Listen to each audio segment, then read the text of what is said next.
It's been a long time coming. New faces, new setting, but it is the same great show that it has always been. Sideline Sports Wrap right here on OUTV. Welcome back to the long-awaited return of Sideline Sports Wrap. I'm your host, Matt Pocket, joined by Eric Holka and Kayla Schmidt.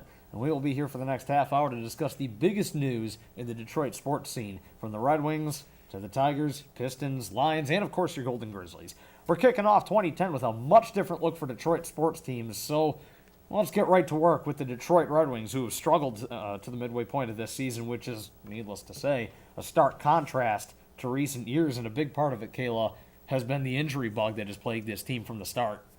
It is. Franz went out early. I think it was really early in the season with a torn ACL, and that's going to keep him out for a while. And then it just seemed like player after player went out after that, and like your top names and the rookies came in last year during the playoffs and played really good.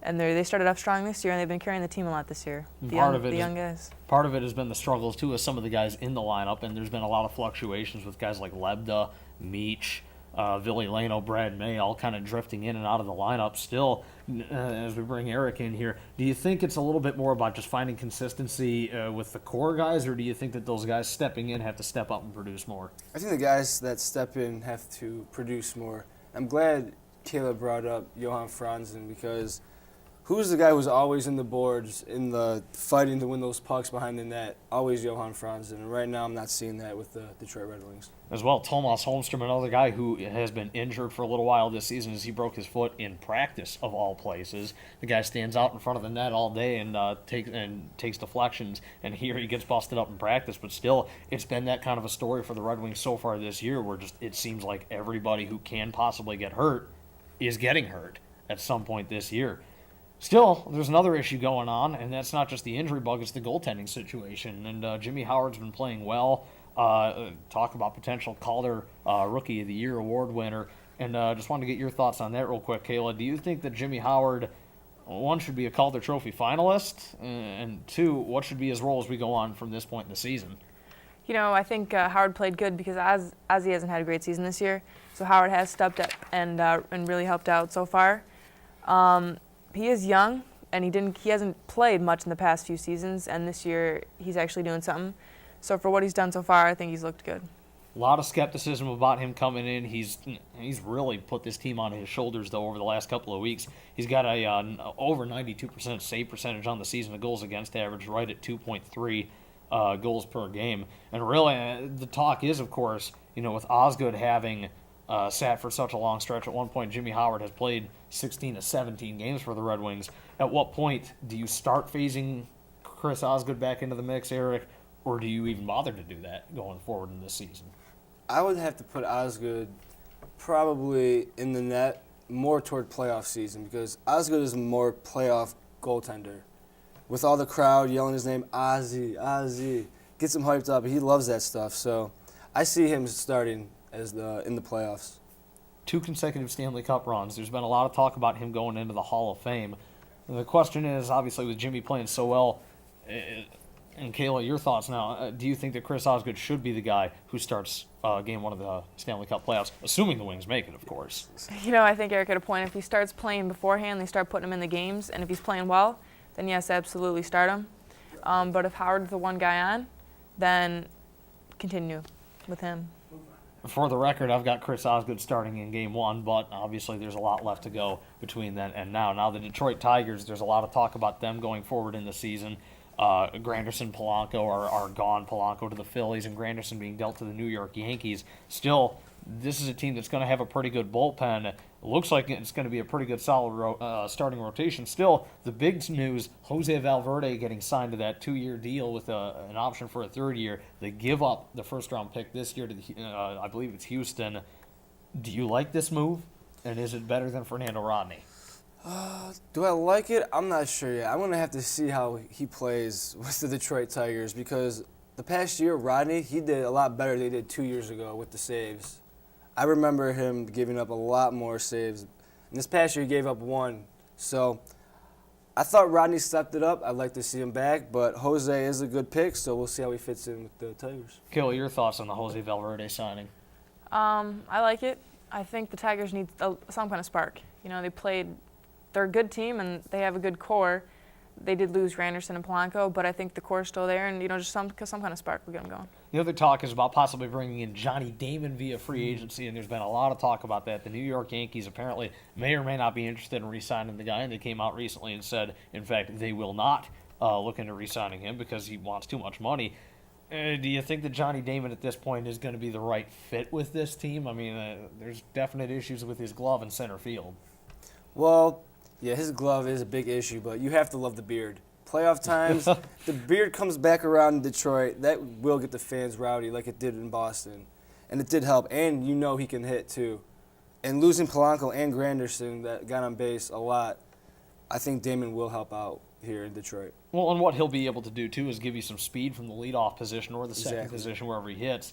And, he might be able to hit for a little bit more consistent average than Curtis Granderson. Still, you're losing for a guy in Granderson who can hit for average or he can hit for power. It doesn't seem like he's able to do both. But still, I mean, he's such a big part of this community. It hurts losing a guy like Curtis Granderson. It does, and to bring in Damon or just, like I said, some kind of spark, because Granderson was not only, like you said, a really good player, but he was kind of the face of this team, and to lose him, someone else you hope can step up and kind of fill those shoes. They get a couple of big-time prospects. Austin Jackson will be phased into the outfield at some point. We don't know whether it's this year, given the Damon situation that we still have to wait and let develop, or of course maybe down the road somewhere. But they also acquired Max Scherzer, a starting pitcher from the Arizona Diamondbacks, for Edwin Jackson. They also got in that deal Daniel Schlereth, and both of these guys are a couple of guys that could use a little bit of work going forward. But Schlereth's a tough left-hander, and that gives you some options coming out of the bullpen. And Scherzer's the kind of guy who a lot of scouts have been high on coming out of that rotation. It's good to see old Tigers back, and yeah, left-handers are difficult for a lot of batters to hit, so I can't wait for the Tigers season to start up.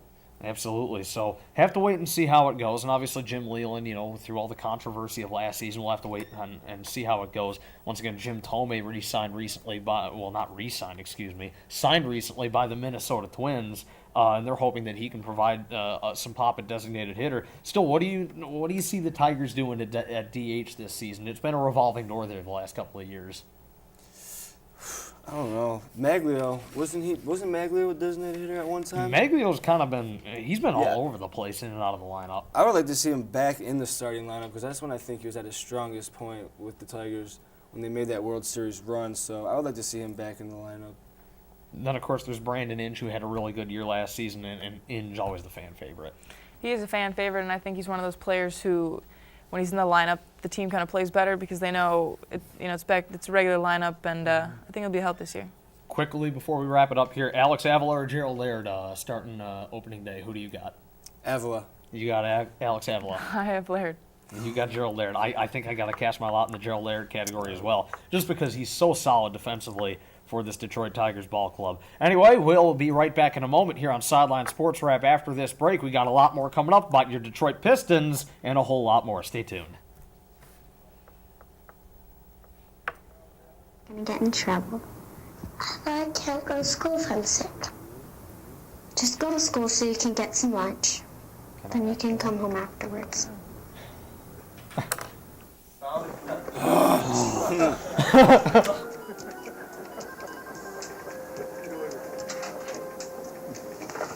Hey, mister, studied algebra in school and got a better job than I could. You take the last call. Oh, no, mister. Stuck in an entry-level job because you only learned basic math. I don't have a boss riding my butt like you do, so you take it so you can get back to your desk. I probably should, but maybe Miss AP Calculus with the $200 haircut in the big office upstairs would like a cup. Oh, no, mister. What was your name again? Never mind, it doesn't matter. I'm too busy doing important things to care. I just came down for some sweet and starch. If my limited math abilities weren't keeping me from getting a better job, I'd quit this afternoon. I don't blame you. But thank goodness you're stuck here because we really need someone to make the coffee.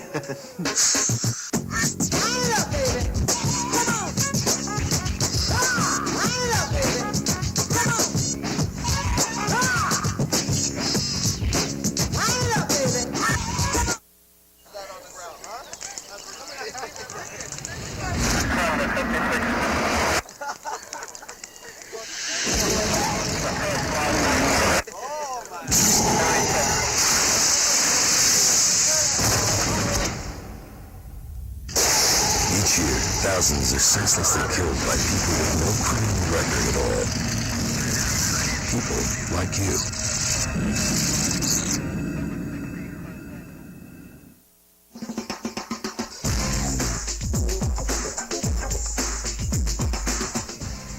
You're watching OU TV.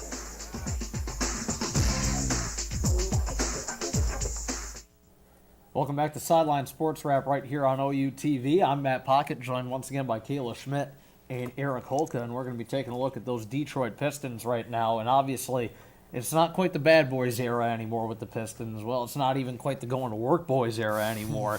It's a bit of a rebuilding stage for the Pistons right now. Some of the same faces, Richard Hamilton, Tayshaun Prince, that have always been here. Some new faces, guys like Ben Gordon, Charlie Villanueva, and then some faces where it's maybe kind of fooling us a little bit into going back a couple of years, because Ben Gordon, Chucky Atkins of all people. I mean, Chucky Atkins was not a guy when, going into the season that I thought off the top of my head, oh, maybe we're going to re-sign this guy. I mean, the talk was there about Big Ben. Obviously, though, this is a much different looking Pistons roster than what we were used to seeing the last couple of years, and they've struggled at times.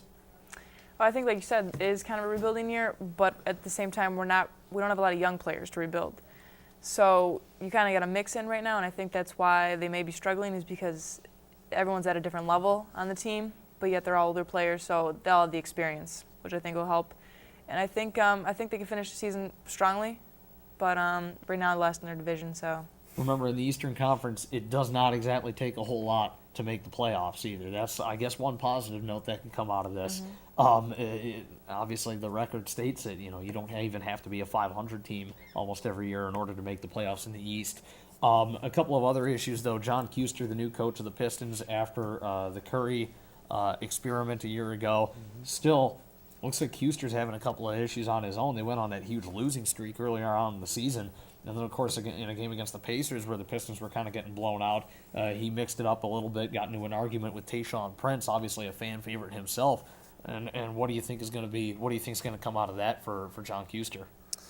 Well, I think his job will be safe for now and for the rest of the season. Depends how the Pistons do. But remember, Curry lost his job because the Pistons were struggling like this, and he also had player relations that weren't so good like Kuester had with Prince. But both said it was just altercations, and it's just part of the game, and they were losing, getting blown out, so that could be part of it too. So. And that's been kind of a big theme for the Detroit Pistons as well, kind of getting blown out in a lot of games as well. And they'll be in some games for a long time. And then there's other games where they just don't necessarily look that good. They signed Ben Gordon in the offseason. He's missed a lot of time due to injuries, and his role has kind of been, it's been a little bit in flux. Charlie Villanueva going through much of the same thing. Both of these guys averaging over double digits a game, but not starting consistently for this team. And obviously, we know what's happened with Tayshaun and everything with him. Jonas Jerebko in the lineup, and Ben Wallace. How about this? Ben Wallace is playing like one of the better guys on this team again. Never thought we'd hear that again. Yeah, it's surprising. I guess the Wings and the Pistons both have one of those old guys come back and who are surprising everyone. I think someone like the bad vibes right now are coming just from frustration. The Pistons, I think, are really trying, and everyone's just a little frustrated with their season right now. So. As well, you've got the talk lately about possibly selling the team, and Karen Davidson, she has expressed her interest in selling the Detroit Pistons, along with possibly Palace Sports and Entertainment.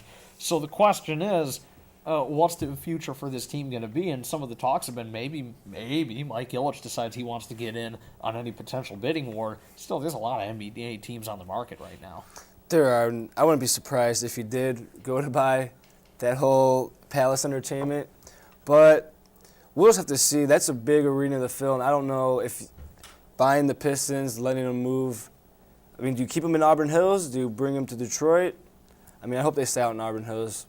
And as well, what do you do with the actual Red Wings team? Because if you do go ahead and purchase the Palace of Auburn Hills and all the associated companies with it, DTE, Meadowbrook, and all of those other different things, do you look into maybe moving the Wings into the Palace? So it's always an interesting thing, and we'll have to wait and see how it plays out. And it will likely be a very lengthy process, and nothing getting resolved anytime soon, or so we think, when it comes to the Detroit Pistons. Now, a team that we do know is not going to be moving into a different stadium anytime soon, and that's the Detroit Lions. They have wonderful Ford Field, a great place to go catch a ball game.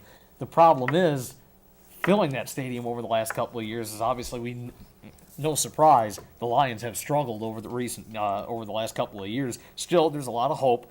Matthew Stafford, the first overall pick a year ago. Calvin Johnson, who they took in the first round a couple of years ago. There's a lot of talk about him. And Jim Schwartz, the new head coach for the Lions, instilling a very positive atmosphere around the team throughout this last season. Yes, I like Jim Schwartz because he has a good work mentality. I just don't think he has the right talent to work with. But like Calvin Johnson, they need to throw to Calvin Johnson more, I think. And I think Stafford did play well his rookie year. He had comebacks, so we know that we could use Stafford down the line. As well, Brandon Pettigrew developed into a big target, the new tight end for the Detroit Lions that they drafted out of Oklahoma State. And he's that Todd Heap. He's that 6'5" big body in the middle of the field that you can go to on the checkdowns. And we saw Stafford go to him during that win against the Cleveland Browns where he hits Brandon Pettigrew in the back of the end zone for the touchdown and in what was probably the best Lions moment in several years. There's the talk, though. The Lions are sitting at pick number 2, and obviously, once again, they could go in a lot of different directions. The talk is that maybe they look at Ndamukong Suh out of Nebraska, the defensive tackle, and everybody knows that we need a defensive tackle. Of course, the Rams have the first pick, and they really hold all the cards right now. They could play spoiler. Do you look at maybe taking an Eric Berry at safety out of Tennessee where you could match him up with Louis Delmas? What do you think about that? Yeah, if the Rams take the safety out of Tennessee, that puts us in a great position because I also think Sue from Nebraska would be excellent. Or if we can't get Sue, we need an offensive lineman like a Jake Long type of player who really opened up Miami's Wildcat offense when he got there. Yeah, Jake Long, a phenomenal blocker coming out of the University of Michigan. Gee, I wonder where we know him from. But obviously, when you're in a rebuilding mode like this, there's a lot of different directions that you can go, and one of those that has come up, and I'm kind of the mind that, maybe you look ahead and you place Calvin Johnson on the trading block, and maybe you don't necessarily sell him to the highest bidder, of course, but you say, okay, we're going to demand, X number of picks or players or something like that, and we're not settling for anything less. I guess you can go ahead and do that, but what do you think about that? Do you dare entertain trading Calvin Johnson? I think Calvin Johnson is one of the strongest players that, he's the most experienced player on the Lions, you could say almost, because every year they draft high and they get these new players in, and hopefully they can, like Matthew Stafford played really good in his rookie year. But I think keep Calvin Johnson unless, like you said, you can get something really high. Calvin Johnson's numbers on the last year were pretty good, and obviously, he's missed some time with injury over the last couple of years, and that's really been one of the deals why a lot of people kind of sit there and say, okay, maybe you do look ahead and try and trade him. Still, I mean, I guess at this point, you could there's a big case to be made for giving, as you said earlier, Eric, giving Matthew Stafford targets to throw at. You've got Pettigrew, you've got Calvin Johnson, and then you have a plethora of guys who, well, the next highest up on the catch list was Kevin Smith as running back at 41, and Smith missed several games after he tore his knee up. Bryant Johnson, the only other wide receiver, and Dennis Northcutt with over 30 catches on the season, and neither one of those guys found consistent time down the stretch because, well, they dropped a lot of passes. So it's really going to be interesting, and the question is, do you see the Lions getting better soon? I don't see them getting better soon. I think they're getting together. They're coming together, but not next year, not next season. Not in the foreseeable future. Hopefully 3 to 4 years soon for me. Just have to wait and see how it plays out, though. NFL Draft coming up in March. We'll be right back here on Sideline Sports Wrap with more on your Oakland University Golden Grizzlies. We'll be right back. Come on, David. Come on, David. Let's go, David. Come on. Come on, David. You got the love.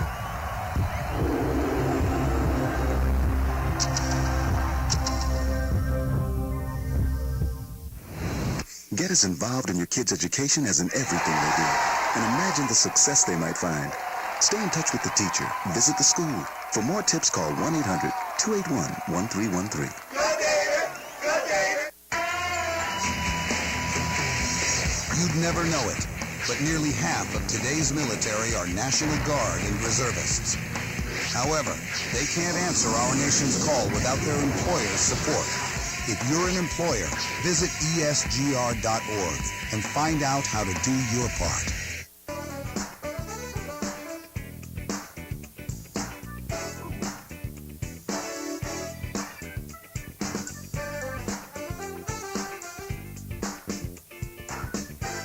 You're watching OUTV.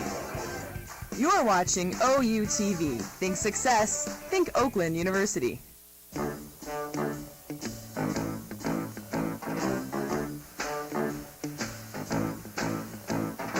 When you mentor a child, you don't have to be perfect.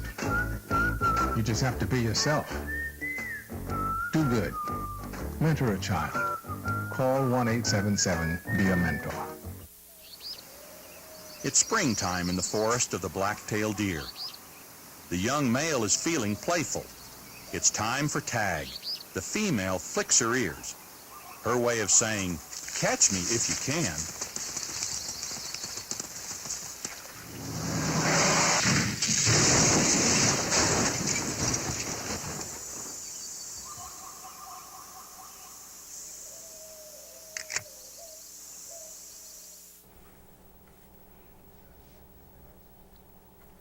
Welcome back to Sideline Sports Wrap right here on OUTV, and we're going to break down your Oakland Golden Grizzlies to this point in the season. And, wow, what a start for this team. Off to one of the best starts in school history. They got off to a bit of a struggle in the non-conference schedule. They lost to some power teams, and who can blame them? I mean, you've got Michigan State, you've got Kansas, you have Memphis and Syracuse, and all of these power teams.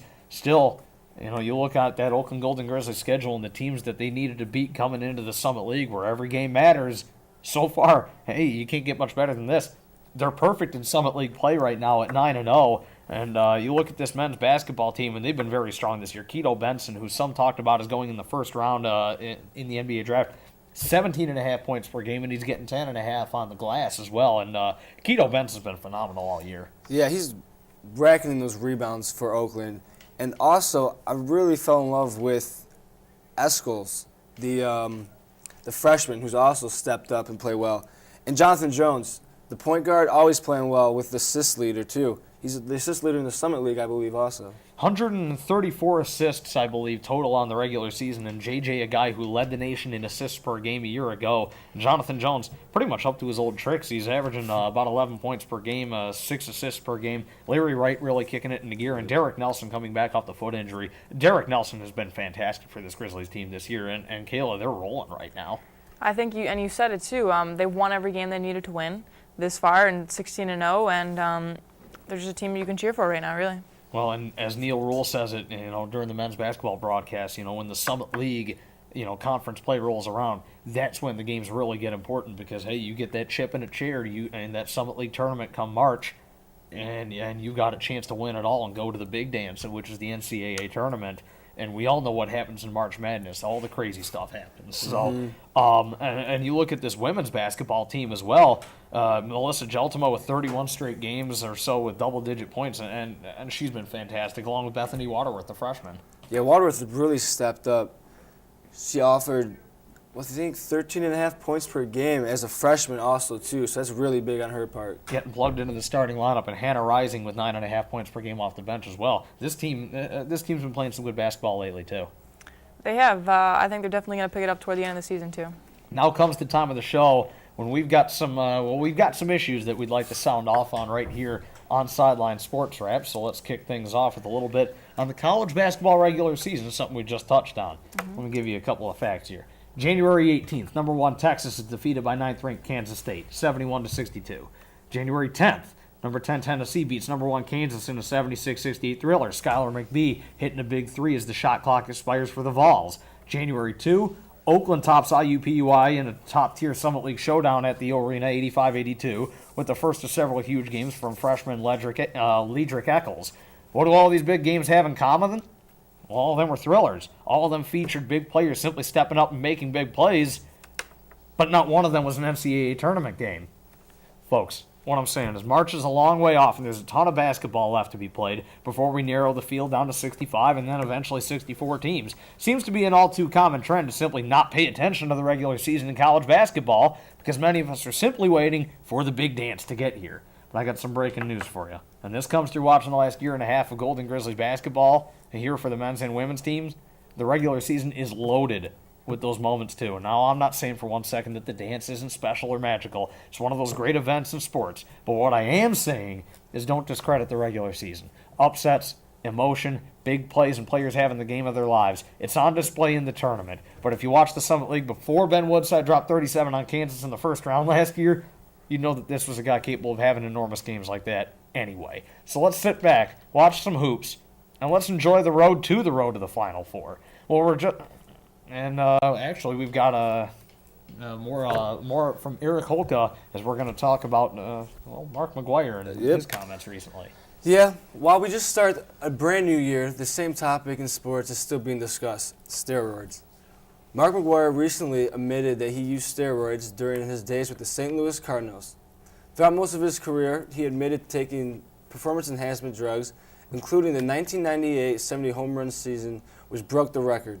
Steroids have been a major controversy over the past decade with Major League Baseball and its players. Even with his apology, does that make everything all right and we can just forget everything ever happened? It seems that way after Alex Rodriguez won the World Series after he too admitted to using performance enhancement drugs. With all this said, McGuire will still be the hitting coach for the Cardinals and has the full support of the players, including Pujols, Coach La Russa, and most importantly, the Cardinals fans.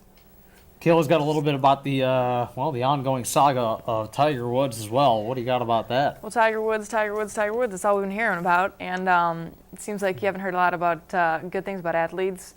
But for the last 2 weeks, almost on every channel, everyone was covering a story about his divorce and infidelity. They were all covering a golfer, and most people couldn't name 5 pro golfers. Yet Tiger got more media coverage that week than any other topic. They're all beginning to follow more athletes, I think, and instead of just allowing them to go and play their respective sports, the media puts